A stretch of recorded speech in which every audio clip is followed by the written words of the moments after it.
പെരിയാർ നദിയുടെ പടിഞ്ഞാറോട്ടൊഴുകുന്ന ജലം ഉപയോഗപ്പെടുത്തി കിഴക്കോട്ടൊഴുകുന്ന വൈഗൈ നദിയിലേക്ക് തിരിച്ചുവിടുക എന്ന സവിശേഷമായ ആശയം മുന്നോട്ട് വച്ചത് ബ്രിട്ടീഷുകാരാണ്.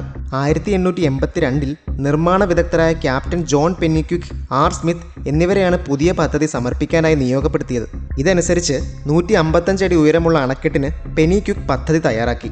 അങ്ങനെ 1895 മുല്ലപ്പെരിയാർ ഡാമിന്റെ പണി പൂർത്തിയായി.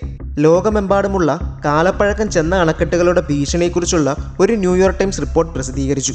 ഭൂകമ്പം സജീവമായ പ്രദേശത്തു സ്ഥിതി ചെയ്യുന്ന മുല്ലപ്പെരിയാർ അണക്കെട്ടിന് വലിയ ഘടനാപരമായ വീഴ്ചകളുണ്ടെന്നും 100 വർഷത്തിലധികം പഴക്കമുള്ള മുല്ലപ്പെരിയാർ അണക്കെട്ട് തകരുകയാണെങ്കിൽ 3.5 ദശലക്ഷം ആളുകൾ അപകടത്തിലാകുമെന്നും ഈ റിപ്പോർട്ടിൽ പറയുന്നു. 60 വർഷമായി മുല്ലപ്പെരിയാർ ഡാം തകർച്ചയിലാണെന്ന റിപ്പോർട്ടുകൾ വന്നു തുടങ്ങിയിട്ട്. ആദ്യം central water commission chairman doctor KC Thomas, Asian dam safety authority, Kerala government appoint ചെയ്ത വിദഗ്ധ സമിതി ഉൾപ്പെടെ പലരും ഇതിനെപ്പറ്റി റിപ്പോർട്ടുകൾ സമർപ്പിച്ചിട്ടുണ്ട്.